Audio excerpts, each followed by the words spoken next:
Picture this. You wake up tomorrow morning, check your bank account, and see the same balance you had yesterday. Same numbers, same digits. Everything looks normal. Except there's one tiny problem. That money is now completely worthless. Not worthless. Worthless. As in zero. That loaf of bread you bought for $3 yesterday, today it costs 3,000. By dinner, it might cost 3 million. Your life savings, your retirement fund, that emergency cash under your mattress, all of it turned into fancy toilet paper overnight. Sound impossible? It's happened before. Multiple times. To millions of people. And the terrifying part, it could happen again. Today we're going to show you exactly how currencies collapse, what causes them to die, and most importantly, what actually keeps its value when the money system implodes. Stick around, because what you learn today might just save everything you own. Here's what most people get wrong about money. We think it's real. We look at our bank statements, count our cash, watch those account balances, and we believe we're looking at something solid, something permanent, something that will always have value. But here's the truth that'll keep you up at night. Money is just a shared agreement. It's a mass hallucination that only works because millions of people believe in it at the exact same time. And that belief, it can shatter in hours. Think about what money actually is. It's paper. It's numbers on a screen. It's only worth something because we all agree it's worth something. The second that agreement breaks down, you're holding worthless paper and staring at meaningless numbers. History is littered with the corpses of dead currencies. Currencies that people believed in. Currencies that governments promised would last forever. Currencies that seemed rock solid right up until the moment they weren't. From ancient Rome to modern Venezuela, from revolutionary France to present-day Lebanon, people have watched their money evaporate while they slept. And here's the pattern that repeats every single time. The people who survive these crashes share one thing in common. They never fully trusted the system. They understood that real value exists, completely separate from what any government declares or any bank promises. Let's rewind to 1,000 years to see where this story really begins. Ancient Rome. For centuries, the Roman denarius was the gold standard, silver standard of currency. This coin was trusted from foggy Britain to the deserts of Egypt. It was solid, reliable, real. But here's the problem. Empires are expensive. Wars are expensive. And Rome was constantly fighting both. Silver doesn't mine itself fast enough to fund unlimited military campaigns and government programs. So the emperors discovered a trick. A simple, brilliant, terrible trick. They could shave value from their own coins. Just reduce the silver content a tiny bit. Who would notice? Emperor Nero went first. He dropped silver content from 100% down to about 90%. The coins looked the same, weighed almost the same. Nobody really caught on. But once you open that door, you can't close it. Each emperor after Nero pushed further. By the time we get to Septimius Severus in the early to hundreds AD, the denarius was only 50% silver. Half silver, half junk. By the 260s under Emperor Gallienus, it had crashed to 5% silver. That silver coin was now basically copper with a silver coating so thin you could rub it off with your thumb. What started as a legitimate currency ended as a scam, and the economic consequences were exactly what you'd expect: complete disaster. Prices exploded across the empire. That wheat that cost half a denarius under Augustus? Under Diocletian, it required thousands of debased coins. Workers refused wages paid in coins and demanded goods instead. The military abandoned regular pay and just started looting. Trade networks that had functioned for centuries collapsed because nobody would accept currency except to immediately dump it on someone else. But watch this carefully, and this is the pattern you'll see repeat throughout history. The suffering wasn't evenly distributed. Some people got destroyed. Others thrived. Urban poor on fixed incomes? Annihilated. Soldiers receiving standard pay? Wiped out. But landowners collecting rent in grain instead of coins? They stayed protected. Merchants trading actual commodities rather than currency? They maintained their wealth. And that tiny minority who stockpiled real gold and silver, actual precious metal rather than government-issued tokens. They preserved their purchasing power completely, even as the denarius turned into worthless junk. Rome's collapse teaches us the core lesson that echoes through every currency failure since. Governments that control money supplies will always, eventually, debase them. Always. This isn't about corruption or incompetence, though those help. It's about raw incentives. Creating money is easier than collecting taxes, more popular than cutting programs. And the consequences hit far enough in the future that the people responsible can dodge the blame. Rome debased metal coins. Annoying, but at least those coins had some metal value.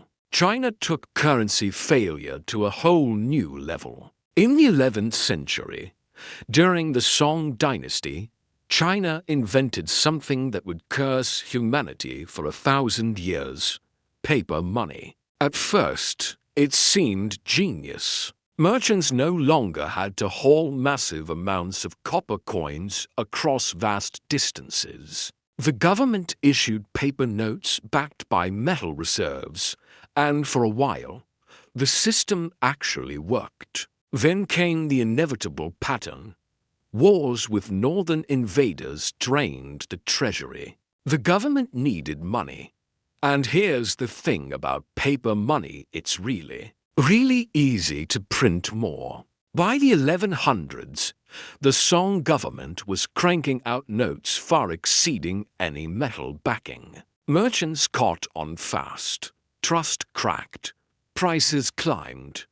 The value of paper notes collapsed. The next dynasty, the Yuan under Mongol rule, took paper currency to an extreme. Kublai Khan, grandson of Genghis, issued paper money and made it illegal under penalty of death to refuse it or use gold and silver for transactions. For a time, through sheer force and terror, it worked. Marco Polo visited and marveled at how the Khan could turn ordinary paper into wealth just by decree. But even Mongol military might couldn't suspend economic reality forever. The government printed increasing quantities to fund campaigns and palaces. By the Yuan dynasty's collapse in the 1360s, hyperinflation had destroyed the currency. Merchants returned to barter. Citizens hoarded anything: tangible grain, cloth, tools, metal. The paper Kublai Khan had mandated under threat of execution became literally worthless. The survivors weren't those who obeyed the law and accepted paper.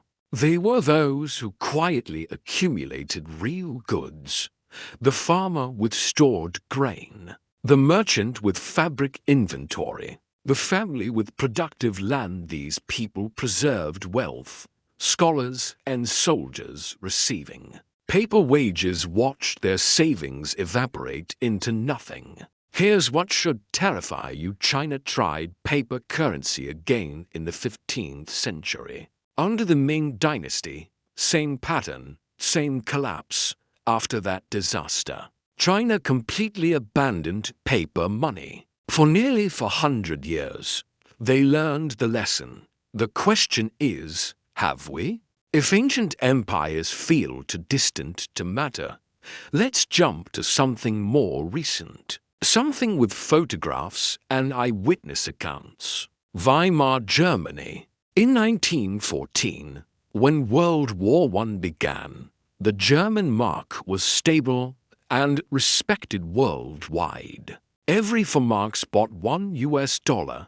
Germany was an industrial powerhouse, a center of science and culture, one of the most advanced nations on earth. Then came war, then defeat, then the Treaty of Versailles with crushing reparations demands. Germany's government faced an impossible equation: pay massive debts in foreign currency, rebuild a shattered economy, maintain social order, all with insufficient tax revenue. So they printed money, and when that wasn't enough, they printed more. Initially, inflation stayed manageable, annoying but survivable. Prices rose, but not catastrophically. Some people even benefited. Borrowers saw debts inflated away.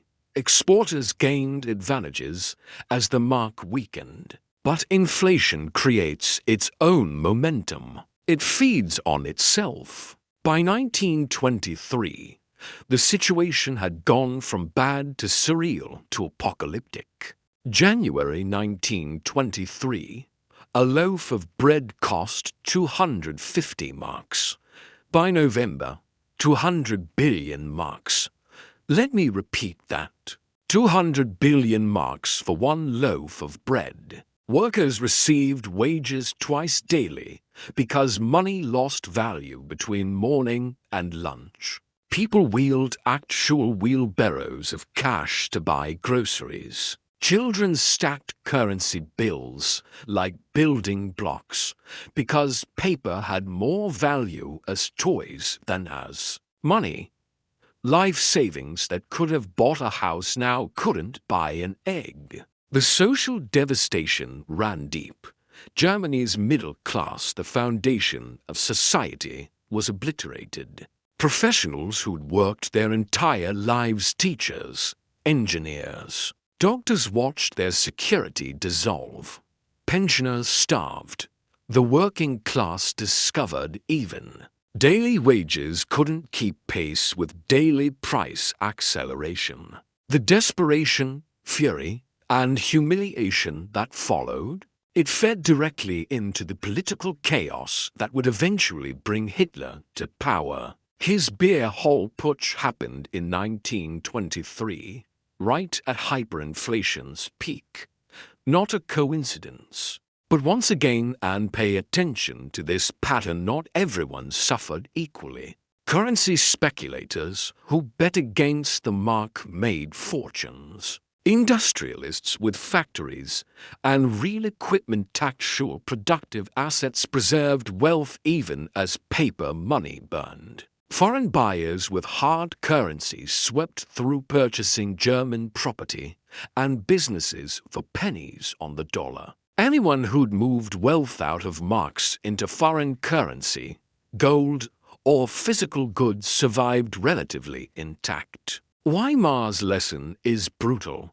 Hyperinflation isn't just an economic event. It's social and political catastrophe that rips apart the fabric of civilization itself. You might think modern economics and technology prevent Weimar-style collapses.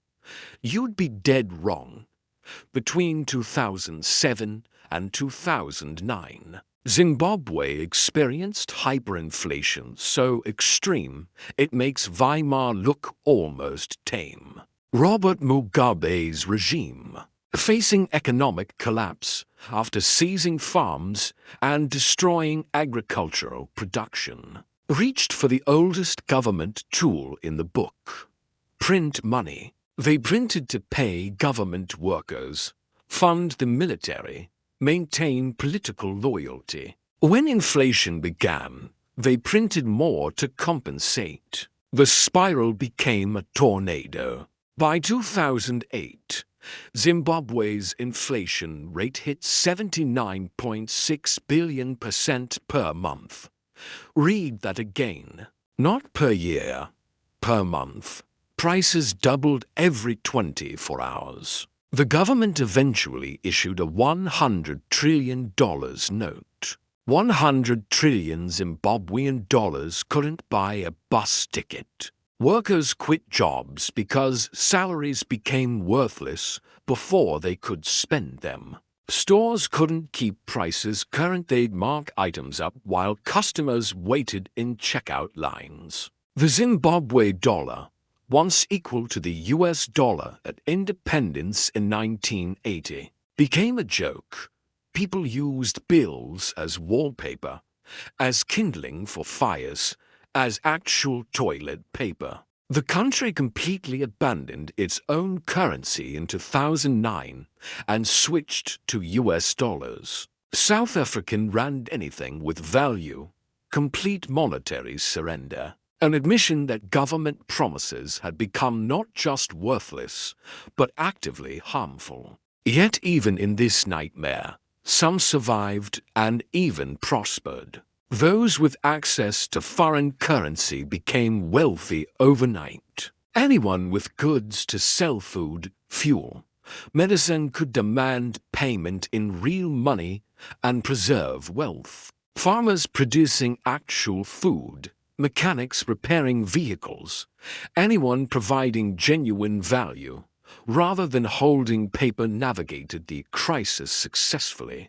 The losers, those who trusted the system longest: pensioners, savings account holders, workers paid in local currency, they got destroyed. Zimbabwe matters because it happened in our lifetime, with modern banking systems, computers, international oversight. None of that mattered at all. The fundamentals of currency collapse haven't changed since Roman times. While Zimbabwe's hyperinflation exploded suddenly, Venezuela's has been a slow-motion disaster, which makes it even more instructive. Venezuela wasn't always a failed state. In the 1970s, it was among Latin America's wealthiest nations, oil-rich, with a growing middle class and functioning democracy. Then came decades of government mismanagement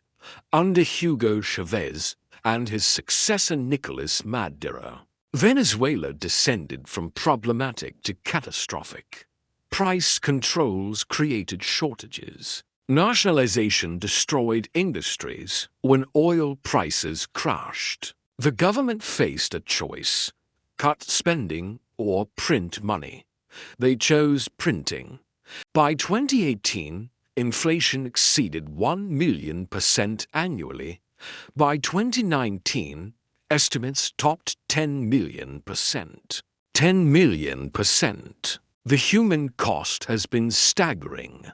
Doctors earn $5 per month. Teachers earn less. People have lost an average of 24 pounds due to malnutrition, grimly nicknamed the Maduro diet. Hospitals lack basic supplies. Power grids fail regularly. Crime is rampant. What's particularly chilling about Venezuela is watching it happen in real time through social media. Footage of people queuing for hours hoping to buy flour. Posts about families selling possessions just to eat. Stories of professionals fleeing with nothing but clothes on their backs. Over 7 million Venezuelans, more than 20% of the entire population, have fled since the crisis began. It's one of the world's largest refugee crises, caused not by war, but by monetary collapse. The Bolivar, once trading at $2 per dollar, now trades at over 25 million per dollar on black markets. A lifetime of savings can't buy a meal. Venezuela proves collapse isn't just historical curiosity or developing world problem. It can strike relatively modern, formerly prosperous nations. It can happen gradually enough that people normalize each stage of decay, adjusting to each new low until they suddenly realize they've lost everything. So we've seen currencies die across centuries and continents. The pattern is clear. The question now is, what actually holds value when money fails? First, land and real property. Throughout history, productive land has proven among the most reliable stores of value. You can't print land. Governments can seize it, but they typically target other assets first. Even when currency collapses entirely, land producing food or resources maintains value because humans need to eat. After the Confederate dollar failed, land remained. After Weimar, factories and real estate survived. After every collapse in history, the earth itself persists. Second, precious metals. Gold and silver have functioned as money longer than any government has existed. When paper currencies die, people consistently revert to metals. In Weimar, those holding gold could wait out the hyperinflation, then convert to new currency with purchasing power intact. In Argentina, gold jewelry stores are a common wealth preservation method. In Venezuela, people smuggle gold to Colombia to exchange for food. Third, productive assets and businesses. A functioning business producing goods or services people actually need might be the most robust protection available, even during hyperinflation. Businesses can adjust prices, even during depression. Companies producing necessities continue operating. The bakeries still make bread, repair shops still fix essential items. Pharmacies still sell medicine. Ownership of productive enterprise transcends any particular currency system. Fourth, skills and human capital. This is the asset no government can confiscate and no inflation can destroy. The doctor still knows healing. The engineer still understands construction. The farmer still knows cultivation. In every collapse throughout history, those with genuine skills find ways to survive and often prosper because they create value directly without requiring a functioning monetary system. Fifth, foreign currency and international options. In an age of global finance, being trapped in any single currency is a choice, not necessity. Argentines hold dollars. Lebanese hold euros. Venezuelans use anything except bolivars. This isn't disloyalty, it's survival. When your national currency fails, access to stable foreign currency often means the difference between poverty and security. Sixth, food, energy, and essentials. In deep collapse, sophisticated assets mean nothing if you can't eat. Storage of food, access to water, ability to generate power, these basics become critical. In Venezuela, those with gardens and chickens eat. Those dependent on grocery stores starve. In Weimar, farmers could trade food for literally anything. City dwellers with paper money barely survived. All this history might feel safely distant, interesting lessons about other times and places. This assumption is dangerous. Consider the US dollar's path. In 1971, President Nixon ended dollar convertibility to gold, completely severing the last link between the world's reserve currency and physical commodity. Since then, the dollar's value rests purely on trust in U.S. economic strength and political stability. And since then, the dollar has lost over 85% of its purchasing power. What cost $1 in 1971 requires over $7 today. This isn't catastrophic hyperinflation, but it's steady erosion. Someone who saved in dollars for 50 years watched those savings silently confiscated through inflation. This is the same process as Roman debasement or Chinese paper printing, just slower and more sophisticated. Now consider debt. U.S. national debt exceeds $35 trillion and grows by over $1 trillion annually. This debt-to-GDP ratio exceeds World War II levels. Other developed nations face similar or worse situations. These paths are mathematically unsustainable. Historically, governments facing unpayable debts have three options: default outright, impose austerity, or create inflation. Default destroys the financial system. Austerity is politically toxic and rarely sustained. That leaves inflation printing money to service debts in progressively devalued currency. It's the path of least political resistance, and it's exactly the path Rome took. China took. Weimar took. Zimbabwe took. Venezuela took. So where does this leave us? History provides the complete roadmap. Currency collapse isn't a question of if, but when.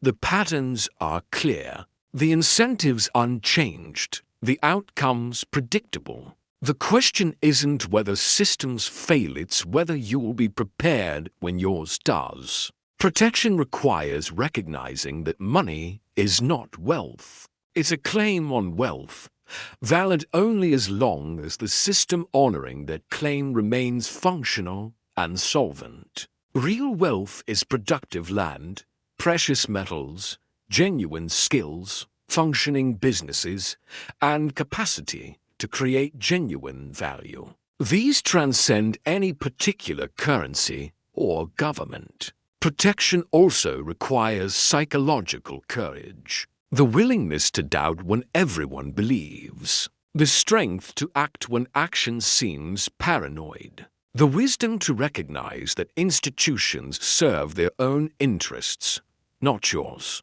Every collapse in history represented both tragedy and opportunity. For the unprepared, utter ruin. For those with assets that can't be printed away, the chance to acquire wealth at a fraction of its cost. Protection isn't just defensive, it's positioning yourself to acquire what others, under pressure, are forced to surrender. The survivors throughout history weren't just those who owned gold or property. They were those who could create value when others couldn't. In every crisis, money loses meaning, but production never does. People still need food, shelter, tools, trade. Those who meet fundamental needs are never poor for long. The question isn't whether everything falls apart, it always does. The question is whether you'll be among the many left holding worthless promises, or among the few holding something real. History doesn't repeat exactly, but the patterns are undeniable. Ignore them at your own risk. Because when the music stops, when the agreement breaks, when the hallucination ends, only real value remains. And on that cheerful note, don't forget to hit that subscribe button so you don't miss out